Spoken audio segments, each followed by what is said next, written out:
This is the Running Channel podcast with me, Andy Baddeley, Sarah Hartley just over here, and then over there with way too many notes. So many, in fact, that I want to confiscate from them because they make me really nervous. It's Rick Kelsey. You did 71 episodes with me and then one without and me. we're free. We got one without you. It must have been hard. It was really easy, actually. Was it? Well, today we're going to be talking about dealing with pressure. And I actually think that the pressure of not having you there, actually, maybe that was the opposite. It lifted a weight from us. We didn't have the pressure of you being a liability on the show. It was just a lovely day. Okay, are we going to get straight into it really quickly? Yes, because we do need to address that very quickly. Straight into it. Let's get into topic. it. Bang. Okay. So, I made the mistake this week of telling Andy mine and Rick's favourite hobby, which is having a look on a website called Chartable and seeing how our podcast is doing. Now, also on there, we can read your lovely feedback. So if you do ever want to leave a review, we do read them, and we get so many lovely reviews, but obviously as you're scrolling through, you take a look at the ones that maybe aren't so good. And you only fixate on this on the ones that are bad, and as we talk about this on YouTube, like the idea of, broadly speaking, proportionally, it's a Wembley Stadium full of people being really excited about stuff, and then a small handful of people in the front row that are saying, we don't like you, you're not very nice. So we're going to talk about our 1-star review. Yeah. Oh, God. Yeah, you told me about this, and this has been living in my head since you told me about it. And I think it was, I came here for the science, and all I got was this useless banter. Which, well, I mean, I don't know what they're talking about. This is incredibly useful banter. Yeah. Very useful. I think so. And today we're going to talk about some pretty in-depth stuff for dealing with pressure in running. You're trying to just own it. Okay, fine. There is a lot. Take on that 1 star. If you want science, go elsewhere. If you want useless banter, stick around. Great place for it. Great place. You're in the right spot. You two have brought me down. Stand by caller. You've brought me down to your level. Yeah, I think if Andy had done a podcast by himself, it would be like the shipping forecast. Welcome back. Today in running, we're discussing shipping forecast. Okay. Well, we're talking about VO2 max and anaerobic and aerobic exercises. But we don't use acronyms, so that's volume of oxygen. And TCO, PCPs and LBTs.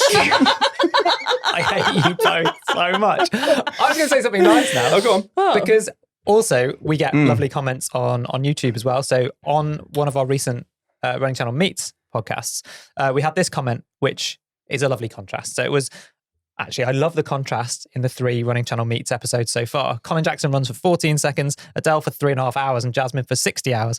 But all of them are runners. It really sums up the ethos of the Running Channel. If you run, you're a runner. Oh, that's nice. They have been different. I'm back in the game after that. Yeah. No, that was the pick-me-up that I needed. All 3 TLC meets where we meet incredible runners with amazing stories have been so different so far. And we've got some absolute treats coming up, including one that we've recorded this week with a guy who's doing something amazing for a neonatal movement, which will bring you to tears. Oh, yeah. We've had to kind of gather ourselves to do this podcast after that one. And so actually the useless banter that you guys provide, bringing me down to your level, is exactly what I need to kind of get out of that. Do we bring you down to our level? Or do you bring me up? I think we bring you up. Okay. Anyway, listen, I just want to say that I missed you both. Back obviously, to you. for a week. There was a reason why I was away. I was hosting an award ceremony, as I do, like on my award ceremonies. Yeah. Was it the Botox award ceremony? Oh my God, he's gone deep. He's gone deep into my skin. Plastic surgeon. No, honestly, it was I think Rick was laughing at that joke, but I wasn't sure. I wasn't sure. Anyway, but you do laugh, but it was one of those award ceremonies where I wasn't quite sure what I was hosting until about halfway through. And then it was the Pavement Awards, essentially, that I was hosting. Yeah. So, it was the Asphalt, Pavement Awards. Yeah. But I had some good gags. So, Go on, I think they did all right. Hit me with a good gag. So I said, welcome. I welcomed everyone to the event, and I said, well, my friend told me once that he ate a pavement. I asked him if he had any concrete proof of this. I fluffed it. Wait a sec. No, you can't edit that. No, it's how you tell it. Don't say edit. Don't you dare say edit. Oh, God, no. All right. Did it go better on the night? All right. It did get better. Right, I've got another one. All right. I was taking a walk this afternoon when out of nowhere, the pavement started viciously attacking me. Psychopath. I shouldn't. Sarah. Anyway, it was good fun. No, but So if anyone wants to have someone who's as professional at delivering lines as that, to book for your awards, Get in then Rick contact. Kelsey's available. Yeah, no, very available. I do run my gags past my brother before I do these awards because he's the person in the world who probably finds me the least funny. In fact, I've never seen him laugh at Less funny anything I've ever we done, find you. apart from when I fell out of a tree on my stag do. That's the only time I've ever seen him laugh at me. That's so, fair. That's so the I- world's he's- tamest he's- stag do because you're in charge of it. Speaking of pavements, It was what's your just a spa day of skin treatments. What's your favourite pavement to run on? Ooh. Not like block paving, so you trip over them. Yeah. That's what I was going to say. Yeah, like one of the new asphalt kind of pavements. I mean, you really did no research for this, did you? Well, for what? For your awards? For my awards. Oh my gosh, I was so on top of it. By the end of the night, I was all Rick's over that it. person though, where like I'm sure on the day, very professional, knew all the information, could chat about pavements But for with hours. you two, One it's just night's sleep, gone. it's gone. Gone. Yeah. You're Yeah. a one-day wonder of absorbing information. Can I? Before we get into this, actually, I've got a genuine question though for no. you. Yeah. Yeah. Why do people say that? They've got a genuine question. I mean, What's an what's an ungenuine ungenuine question? People do that online all the time. So annoying. Anyway, right. Ran 10K, and it said that I did 5 aerobic and 0.4 anaerobic. Like, what? 5 of what? 5 of what aerobic and 0.4 of what anaerobic? What have I done? Well, you're right. You've done 5 aerobics and 0.4 What? anaerobics. No, What more needs explaining? Andy? but it's just doesn't give you any more information. It gives you a rating. It's a rating of what energy zones you're operating in your workout, in your run. So if you were doing a 10K race, then probably that sounds about right because you have dipped into kind of anaerobic a little bit, but it's Right. majority aerobic. If you're I just see. doing an easy conversational run, then the anaerobic score should be 0.0 because you should never get near your kind of zone 4, zone 5. Okay, so what? So That's what's interesting about, when we talk about Right. 80-20 running, Yeah. and you need 80% easy running within your training week, 20% faster running. That's when it's interesting. Like if you look at an interval session that you might do on your watch, it's not going to say all anaerobic. Because you've got the recoveries in there Yeah, as well. because you've got the I recovery. So see. you will have a split. But then if it's an easy run, you're looking for that to all be aerobic. If you were just recording one flat out sprint, you're probably going to be anaerobic. Yeah, Anaerobic. and your watch will base the status it gives you for your training, whether it's improving your training or whether you've got a good balance. It'll base that on the proportion of time you spend in each zone. So you want It's to have heart rate zone. kind of heart rate zone, but then it interprets that into aerobic, anaerobic, and usually it splits aerobic into kind of high aerobic and low aerobic. Okay. And then you have anaerobic, and you only need to spend a small amount of time in the anaerobic zone. So it's Does not. that It's sound not about like, right? I think that's 0.4. if it was a 10K, if you're going pretty hard. I think 0.4 0.4 anaerobics is good. It's yeah. good. Well, I'm Yeah. glad we've cleared that up. See, we're That's science. 9 minutes in and we've got a bit of science. Yeah. Yeah. Anyway, I was under pressure to get that done. Oh, hello. We haven't even under talked about our pressure. running though. No, no time. Okay, we're going Have straight you heard into about the feedback? No. Hey, look, if you don't care about us, No, we do. you should leave. Well, No, we can give a quick I've training actually- update. No, please tell me about your 2 running weeks because I realised this morning that I don't follow Sarah on Strava. I only started following her this morning. I'm so sorry. And at least Yeah. I've admitted it. So I apologise. Do you want to know? I now follow you. Do you want to know what's I quite funny? Go on. I don't follow you. I just realised. Are you serious? Yeah, I'm in a bit of a weird one at the moment where I would say out of all of the people in the running channel office, half of them I follow on Strava and half of them I don't. And every time I stumble across, for example, one of our videographers, Right. Tito, went out for a run with someone else called Elliot. I don't follow Elliot on Strava, but when I realise that I'm not following these people Oh, on I see. Strava, it's 9 p.m. having a wee scrolling on Strava. And I'm like, is that an awkward time to follow someone? I see. I don't think I ever look at the time at which people follow me. So I follow Okay, you fine. both. Yeah, I follow you. Do you follow me? I don't really do Strava, but I do I follow you. Well, Mainly to see how people rip into you in your Strava comments, because I that do is a get some great lovely, place to some be. lovely inverted comment in it. In inverted commas. I do get some lovely in inverted comments Yes. from people. But speaking of following my Strava, I guess that's the thing that we're following on the running channel at the moment is my journey to this 5K. So there's a reason to come back to the podcast Not to long see how to that gets on, and then we'll move on to Rick's challenges and Sarah's challenges. But we're banging on about this for now. So yeah, I got a 5K to do. How's the training going? It's good. I love this stuff. I think I'm a, it's not as bad as sock, shoe, psychopath. But I think I'm a psychopath for kind of loving the fast stuff. I was talking to someone about this who loves marathons and ultras and stuff, and they just couldn't get their heads around anyone liking 5K. I love the training. I love hurting myself for a short period of time where I'm like very, very close to my max. Yeah, you did a reducing intervals workout. I did, yeah. Yeah. What on earth is that? So I started with 2K and then every interval gets shorter and should get faster. You clever boy. I saw someone in your Strava comments being like, the struggle with this workout is remembering all the steps. Yes, 100%. I had to program into my watch. I feel like, I was going to say, I feel like you're the person where you'd be like, no, I can remember that fine. Because it is like quite a nice step down. Yeah, I definitely could remember it. I knew exactly what was coming. So I wasn't really looking at my watch, but my watch kept me honest. So I didn't have to kind of lap it manually. Yeah. I like that. Your watch kept you honest. So yeah, I did 2K, mile, 1600, 1200, 1K, 800, 400. So 6 Speaking of lapping, actually, this is a nice little podcast perk. I'm currently writing a script about a load of watch hacks. And one of them that has literally blown my mind that I showed Rick earlier is that on a Garmin, you can undo a lap press, which I didn't realise was a thing. Yeah, it's got an undo button. Yeah. But I spoke to other people in the office and I was like, did you know this was a thing? And someone else was like, I've always wondered what that button did. Oh, I see. Because it literally comes up with like a reverse arrow. Oh, yeah. So it's the same button again, isn't it? Or is it? No, so like lap is bottom right, unlap is bottom left. So I've got one. So I was having some bubbles last night. And does that mean you were drinking champagne or you're in the hot tub? In the hot tub. Okay. And could have been both, actually. It could have been. No glasses in there, though. And plastic glasses are fine. Sorry, off subject. Anyway, my watch froze. And I wasn't familiar with that. However, I discovered that if you hold the light button, so the top left button as you're looking at the face for 15 seconds, it resets your watch. Yeah. So if it freezes, there you go.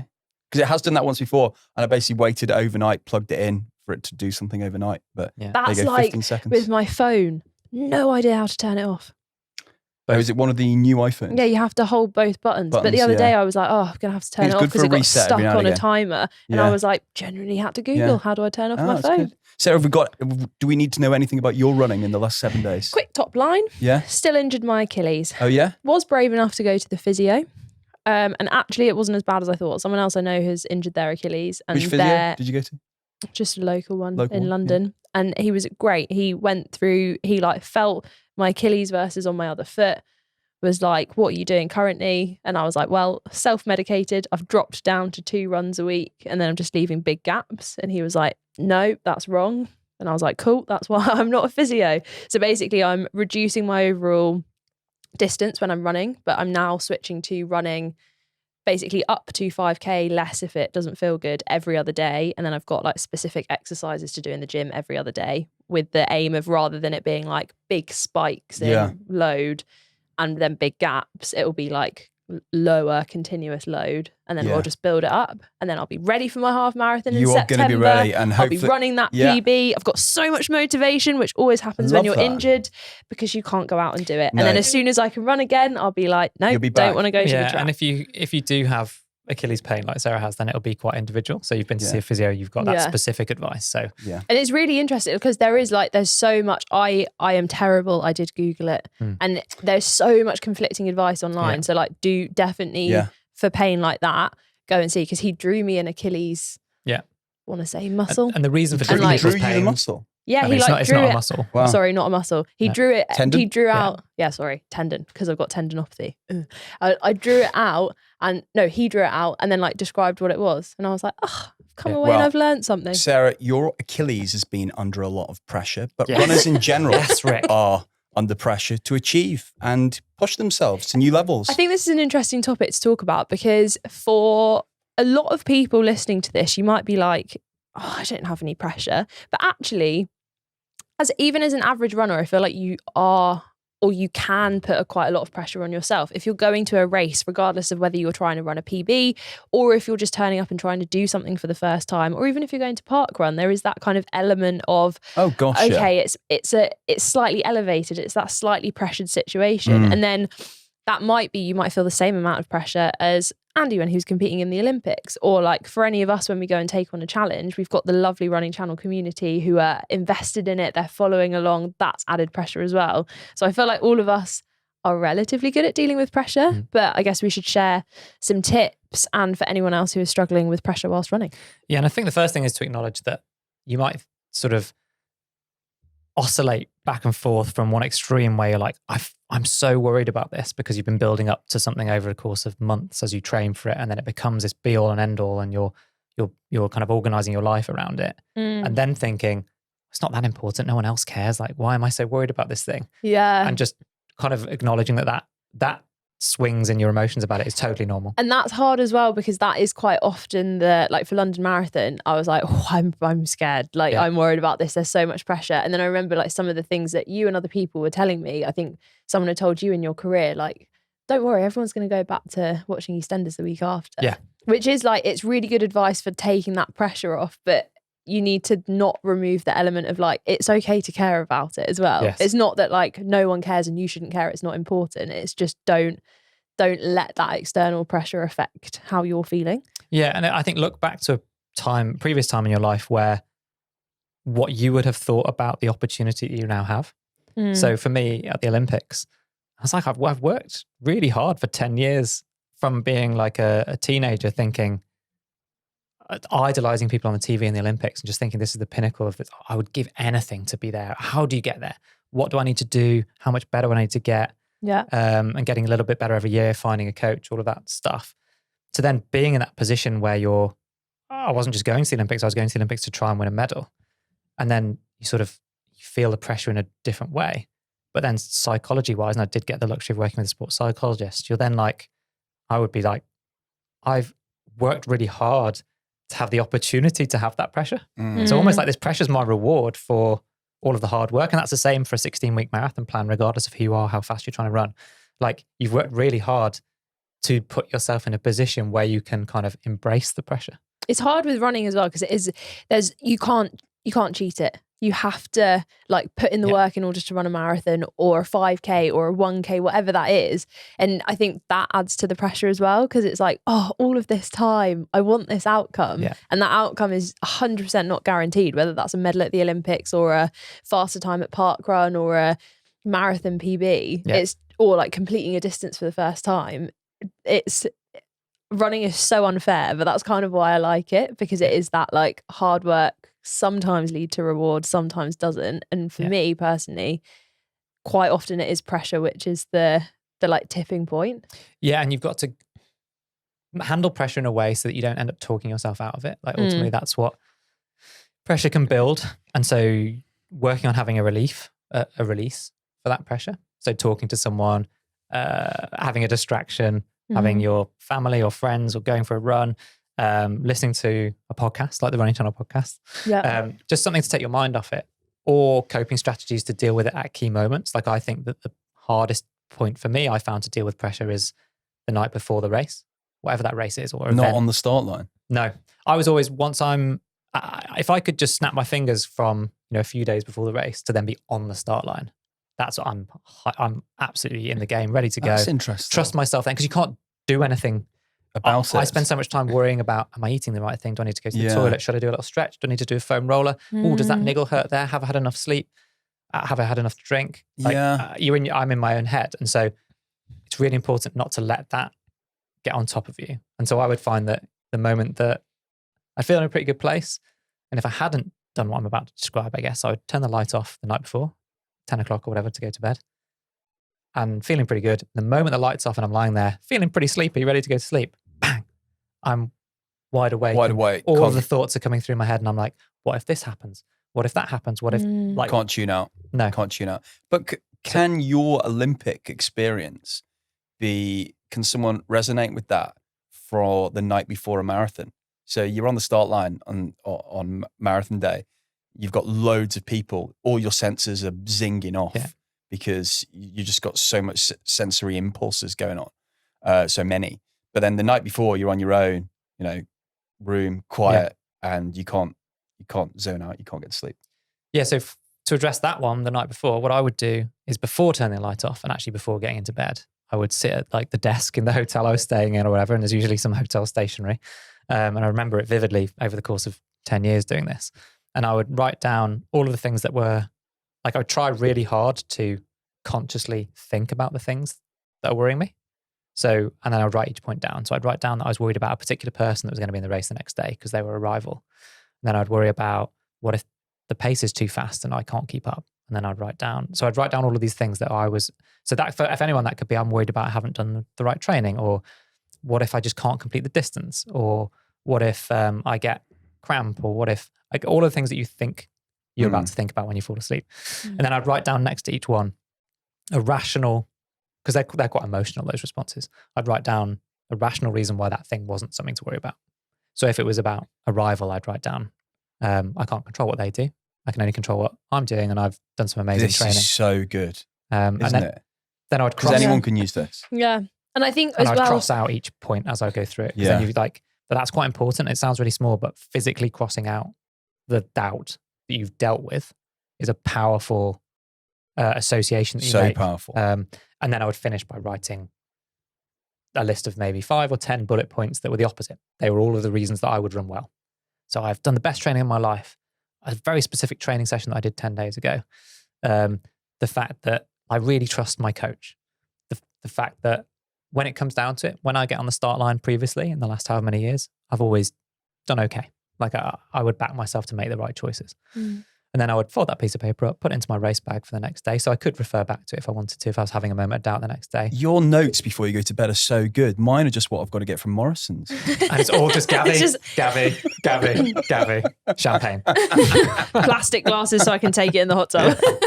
I do think with that though, it's so important to sit with it, because I think for a lot of people, like I definitely for London Marathon, I wish I'd done something like that, because for in the taper weeks the week before, you're going like a worry can enter your brain and then you go like, oh, it'll be fine. Yeah. It'll be fine, and you'll just brush it aside. But then when you're actually in something, whether that is a 5K, whether it's a marathon, whether it's longer, there's going to be a point where it's not as easy to just brush it away. And that's when you need those tools of like, no, I've already addressed this point, or like, okay, no, let's think about those list of 5 things why I should do well. And that's the psychology of what helps you in the moment, because it's easy if you're just in the shops doing your weekly food shop and you've got a marathon a week later and a thought enters your brain of, oh, what if I can't do it? Of course, you can probably think yourself out of that, but it's when you're at mile 20 and you need to focus on that and it's getting quite hard. That's when it's good to have those tools. It's like having, like drills are your way of, there's an analogy here. Drills are your way of is that a little analogy warning? It's coming. I was thinking I might take my time to get. Might take about 2 minutes, but settle in. There's going to be something useful at the end of this. Yeah, should we have a break? Brace yourselves. Oh God, I hate this. If you do drills, it's your way of conditioning your body, the muscle memory, so that when you get tired, you don't think about the fact you need good posture and you need good running form and you need to make the right foot contacts. It just happens. And so doing these kind of exercises where you take an emotional response to something, because that's ultimately what that is that goes through your mind, like right before a race or when you might be talking yourself out of it, it's like, it's irrational. You're worried about something you can't control usually. Yeah. If you've already added a rational thought to it, and you've kind of already addressed it in terms of your memory, then you do remember it. So the next day when the same doubts creep back, you can immediately, either if you pull a piece of paper out and remind yourself, but hopefully actually it's sunk in. So you That's can really good. You can just go, this was the thought. And actually this is classic, like mindfulness meditation is like, you don't judge the thought or like, don't feel the emotion, just to kind of acknowledge, I felt like that. All right, well, this was my answer. And then you've kind of, you should have dealt with it. And people use, I know lots of sports people use things like elastic bands on their wrist where they'll snap them just to bring their brain back into focus. Exactly, to bring it into the present rather than wandering off into kind of... Sarah, what you got on pressure? Well, I was just going to say, so I think we've dealt with like pre-pressure and like pre-nerves. I wanted to ask Andy, how much, when you think of like Olympics, when you think of winning the Dream Mile, how much would you say in a kind of racing situation or a high pressure situation, what's the split physical to mental preparation? Or like physical versus mental challenge? It's 90-something% mental. Because if I'm in that context, yes. So like if you're in the Olympic final or in the Dream Mile, then I'm looking on that start line thinking, is there a massive percentage disparity in how fit these guys are versus me? Probably not. I'm backing myself that I should have been a pro runner. I would have had the mental side. Physical bit. There was quite a big caveat there that I was thinking they were all pretty well trained. I think what would be cool to finish this section on though is there's an incredible story of you and your coach, because like you were pretty much a model student of like go in, compete. But there was one instance where Andy Hopdale had to come to your rescue. He did. So the Dream Mile, which is arguably one of the biggest moments of my career, it's the race that I grew up watching.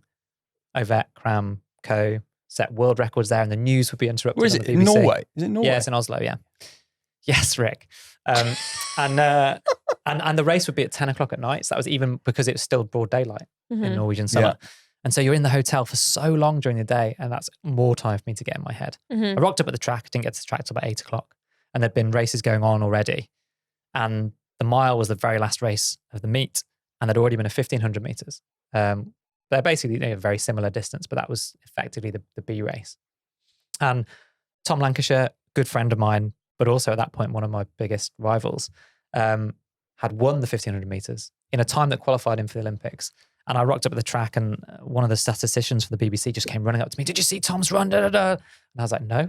And it just absolutely threw me completely out of this calm. I'd done all the rationalization of all of the other things I thought I was worried about. I didn't realize I was worried about just a wild card. Yeah. So then what happened? So then this is one of the very few races that Andy ever traveled with me to abroad. And I called him, and he's like, what's Andy doing calling me? Because he was just sat in the stands, wasn't he? And he was like, what? What do you want? And then he came down underneath the track, which is where the warm-up track was. That's really cool. And he's like, what's the matter? And I told him this. And he just looked at me almost in disgust, but obviously like he was understanding as well. Yeah. So what are you talking about? And then he just goes, what session did you do last Tuesday? And I was like, and I told him. And he goes, is that the fastest you've ever done that? I was like, yeah. And he goes, do you think anyone else in the world could have done that session right now? I was like, no. And then he goes, okay. And then just literally walked off. So good. He's like, you're ready to go. Off you go. And then what happened? And then I won. Yeah. So the power of like harnessing that pressure, but then it's also, amazing. I guess, the power of other people to bring it out of you as well. Yeah. So not only like having your own methods, but also like having that person, whether it's a coach, a friend, a partner, to just like someone who understands you and knows tell you you're being silly buttons they can push at the right time to really help you do your best. Speaking of Rick buttons, can't push buttons, but he can wave his arms about. So you're listening to the Running Channel podcast. Up next, we've got news, followed by our favourite bit, your questions.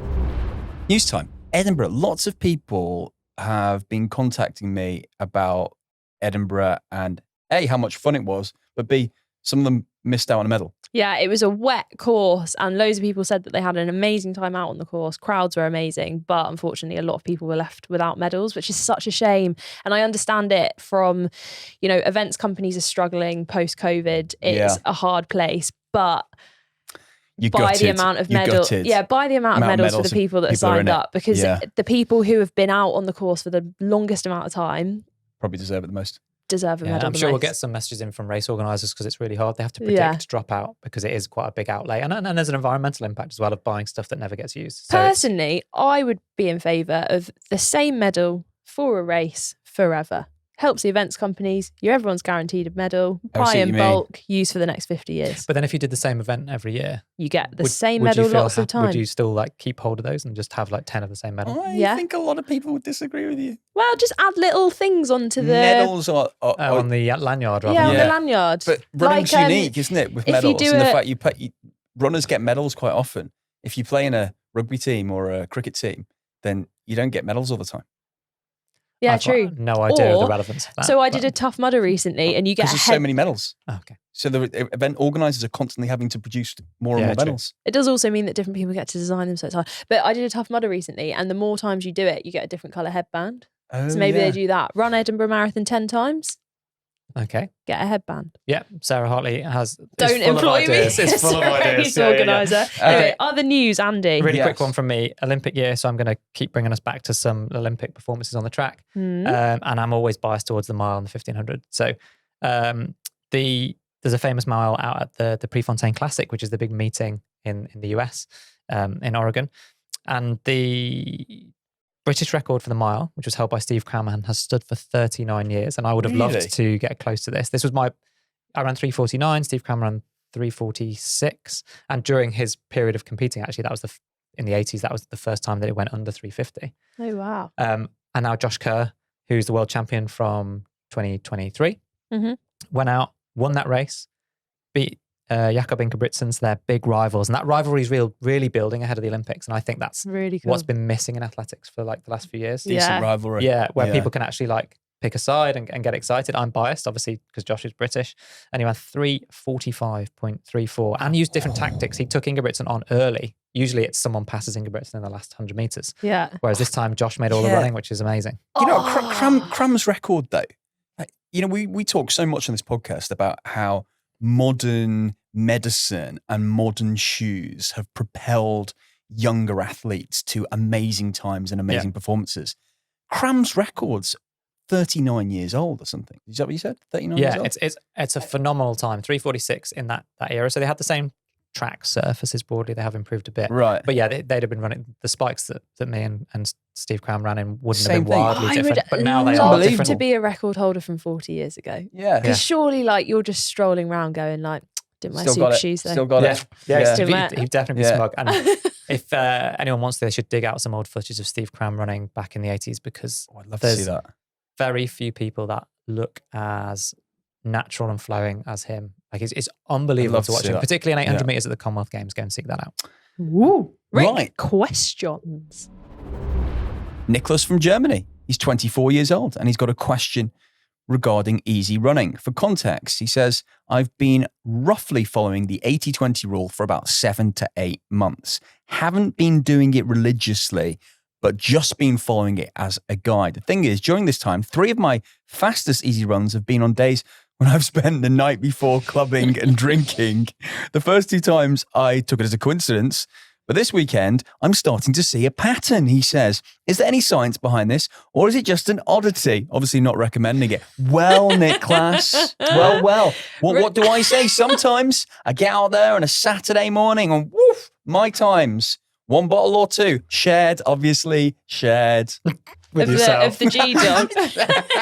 1 glass for Rick, second glass for Rick. Yeah, exactly. I will say, we went to a few run clubs earlier this year and there was one in Dublin that was amazing and they meet every Saturday morning. And there was a person saying like half of the group will have done some miles before, like marathon training, and then will come and do kind of a social 5K to finish it off. The other half have just rolled out of bed because they've been up late the night before and then are struggling through it. But sometimes I feel like if you've been up really late, you're wired.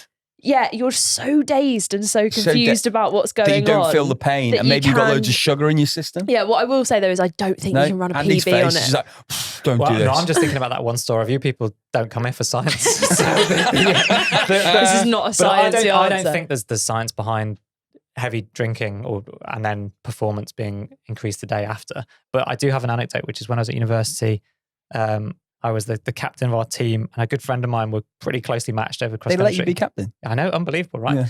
Yeah. And he didn't tell me this until after we did this big race, but we've been training for this big race throughout this whole period. Yeah. And then his strategy was that he would go out and get absolutely hammered, like heavy drinking on the Thursday night before a Saturday race, because it forced him to spend all Friday doing the ultimate rest and recovery day because he was so hungover.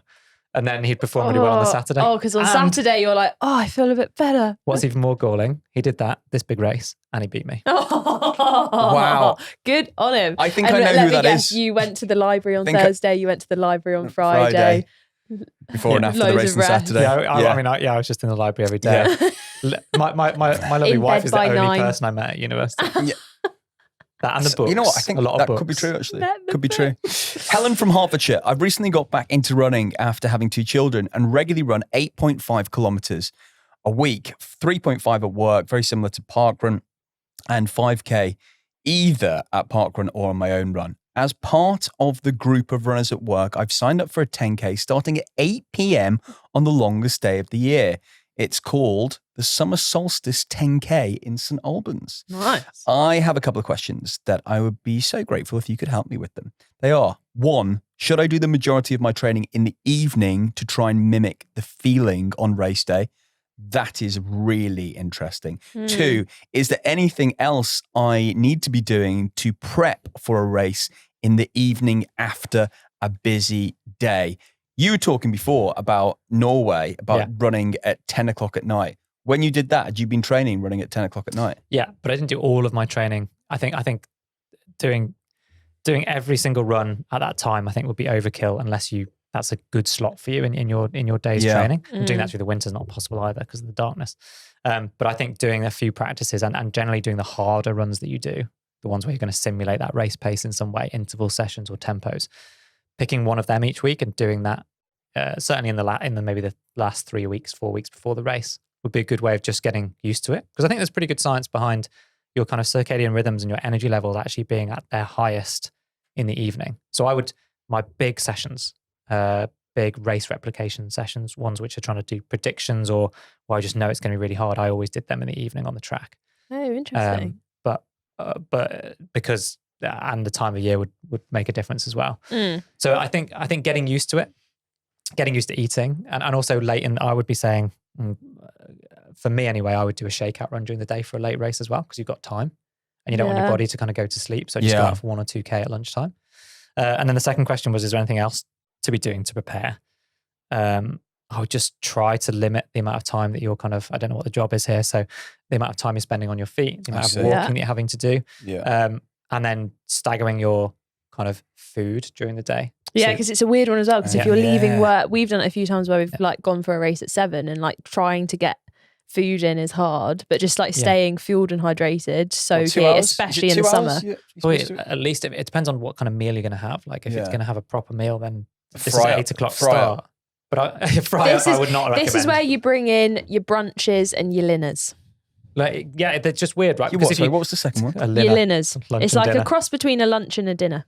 Oh God! Yeah, I've only been away a week. Your normal lunch would be 1 o'clock probably, and then that's 7 hours until an 8 o'clock. Linners. So that's 3 o'clock. So you probably need to be eating at 3 or 4 o'clock. Yeah, you know when you walk past restaurants and you see people eating at 3 p.m. and you're like, what are you doing? No, you don't. Well, we think that. What meal is this? But they're just linnering away. Yeah. Sarah, you and I think that's every day with Rick. We go for lunch and it's like 1 o'clock. See, the thing is, they haven't gone for lunch at 3. They've gone for lunch at 1 and they're still there. I mean, we had lunch at 11 a.m. today, so we can't talk. That was brunch. That was brunch, sorry. Well, that was fun. I've missed you both. What he hasn't missed is the fact that we've been recording for a really long time. Yeah, I didn't miss that. We draw this out a little bit longer, we might crack into the 40-minute mark looking at the clock. Yeah, we've probably cracked that. Let's see how it goes. Anyway, Sarah, have you got a favour? A quick favour. A quick favour, a very, very quick favour. It's another request because Rick is really enjoying his running at the moment. So I would love people to email in podcast@therunningchannel.com. What would you like us to sign Rick up for? Because he keeps wanting to do a challenge. Yeah, because I've got a few ideas. You two don't listen to me. I send messages and saying, "Oh, I'll do this. I'll do that video." Nobody gets back to me ever. Nobody wants me. I think that's a reflection of the calibre of your ideas. And on that note, we'll see you next week. Bye-bye.